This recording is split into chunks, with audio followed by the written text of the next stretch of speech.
ଯେଉଁ ଆଶାୟୀ ପ୍ରାର୍ଥୀମାନେ ଏଥରର ଫରେଷ୍ଟ ଗାର୍ड ଓ ଲାଇଭ୍ ଷ୍ଟକ୍ ଇନ୍ସପେକ୍ଟର ପରୀକ୍ଷା ଦେଇଛନ୍ତି ସେହି ଆଶାୟୀ ପ୍ରାର୍ଥୀମାନଙ୍କ ପାଇଁ ବହୁତ ବଡ଼ ଅପଡେଟ୍ ଅଛି ଯେ ସେମାନଙ୍କର ଆନ୍ସର କି କେବେ ଆସିବ, ରିଜଲ୍ଟ କେବେ ବାହାରିବ, ତା ସମ୍ବନ୍ଧରେ ଆମେ ଭିଡ଼ିଓରେ ଡିଟେଲ୍ସ ଆଲୋଚନା କରିବା।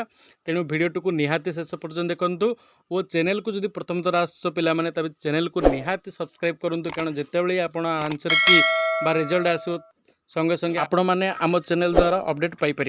देखो जो मैंने परीक्षा देते से जानते एप्रिल 29 तारिख रु मे 7 तारिख दिन पर्यंत परीक्षा चलता फॉरेस्ट गार्ड और लाइव स्टॉक इंस्पेक्टर परीक्षा सर 5 दिन बीतीगला किंतु ओ ट्रिपल एस पूर्व परीक्षा गुड़िक जब देखा परीक्षा सर 2 ରୁ 3 सप्ताह मध्य तार ऑफिशियल आंसर की बाहर कराए।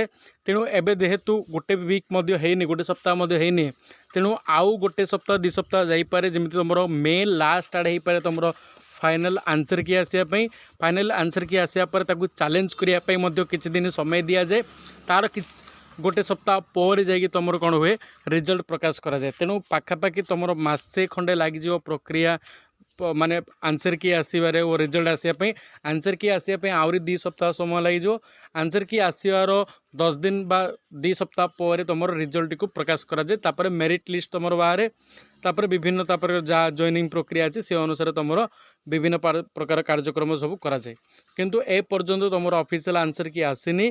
जो समय तुम ऑफिशियल आंसर की आसीज संगे संगे आपण मानक आम चैनल द्वारा अपडेट कर दिया। तेणु निहाती आम चैनल को सब्सक्राइब करके पाखे बेल आइकन टी को प्रेस कर दियंतु।